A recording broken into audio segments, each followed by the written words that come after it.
Hey Scrap Mart friends, this is Jen from the design team. I'm putting together a very simple soccer card today, and I thought I would videotape it because I know I'm late to the party, but I only have recently discovered embossing powders. I'm traditionally a die cutter. I love the little bit of dimension that the paper layering gives you, but lately my stamp collection has been growing because there are so many great stamp images available now, and companies that are doing very high quality, great stamps, such as Unity Stamp Company, and we're going to be using their sports squares today. We're going to use the soccer square to make our soccer card, and I'm going to show you how easy it is to emboss that image. And for someone who likes the look of the layered paper or something a little bit with more dimension than a flat stamped image, you might really enjoy using embossing powders because it gives your image a really polished, finished, raised look, and I think the effect is pretty cool. So we're also going to be using today some scallop nesting squares. These are by Quickutz. Spellbinders, of course, has some as well, or you can use regular squares, whatever you want to cut your image out with when you're done. So let's go ahead and get started. The first thing I'm going to do is attach my stamp to an acrylic block. These just cling mount like typical stamps do, and I'm going to use an embossing ink. You can use any kind of slow drying pigment ink. I like the kinds that are made for embossing. I find I get a better result with that.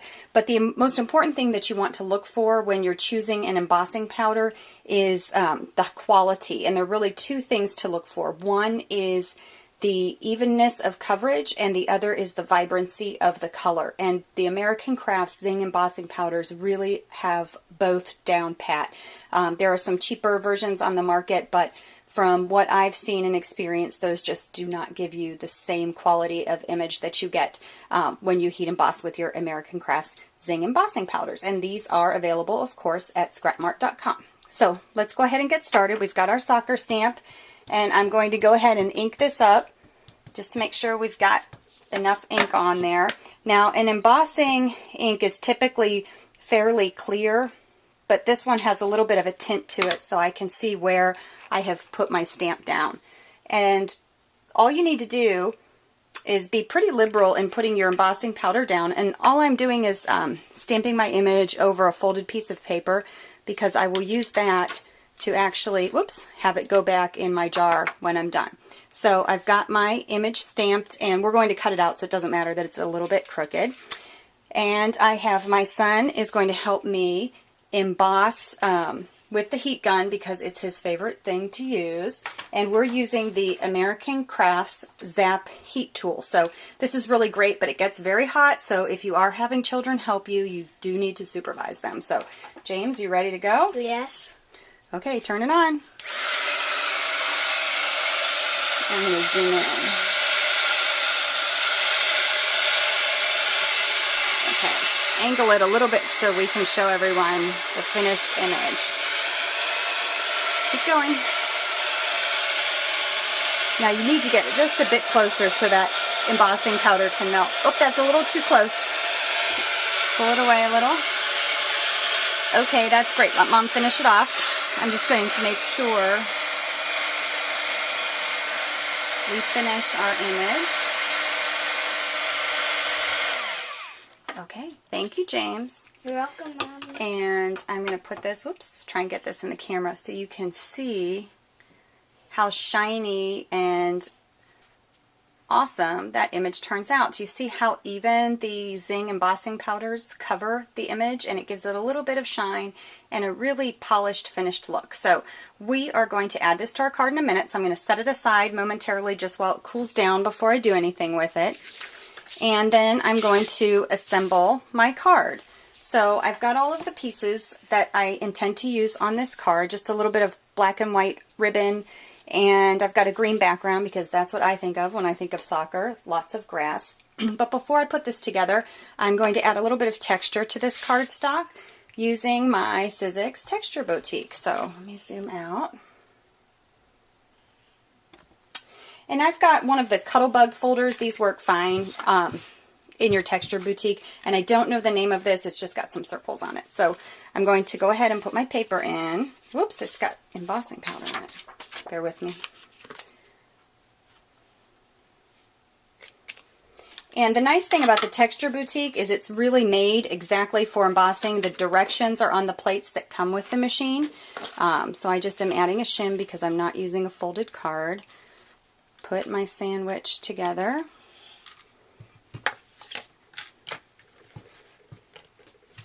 And then I'll run it through my machine.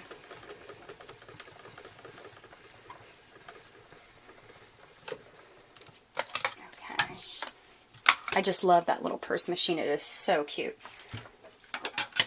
Okay, so now we can take our paper out of the embossing folder. And you can see what a nice deep, emboss we got on that. Okay, so I'm going to go ahead and put this together. And I'm just using my Glue Glider Pro adhesive.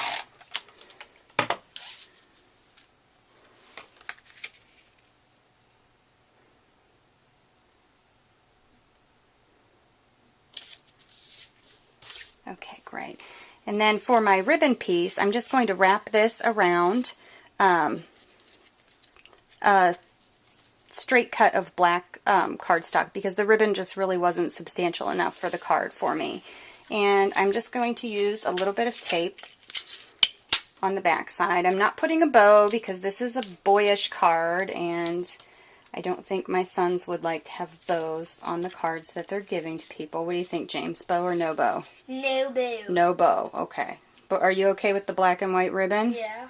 Okay.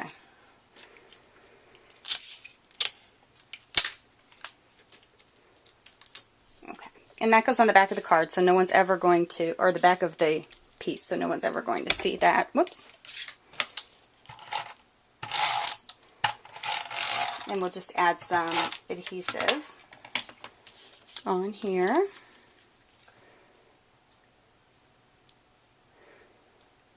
And we'll line that up onto the card. Okay, so then our stamped image is going to go on top of the ribbon. Whoops, sorry guys.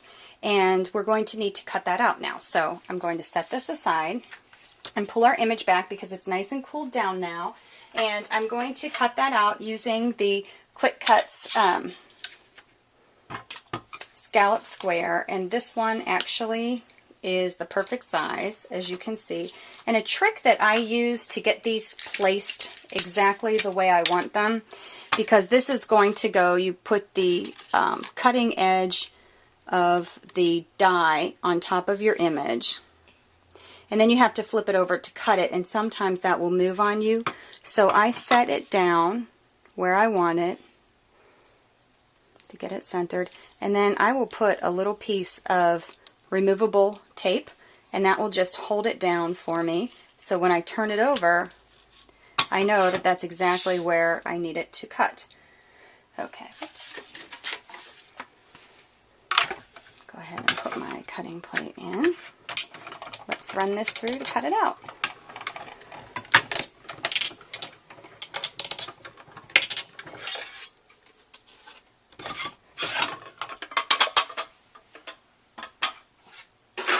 Okay, so it's still attached because I've got my tape, so I can pull that off and my image will come right out now.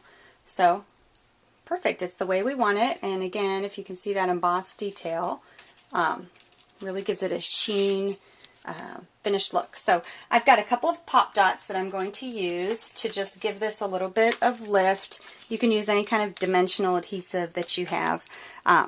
I don't use too much dimension in my scrapbooks because I don't like my albums to get too lumpy, but on cards I like having the images raised a little bit. So I'm going to put 2 pop dots on the top and 2 on the bottom of this image because the ribbon is kind of going to go through the middle. Whoops. And I'm going to put this just a bit off center.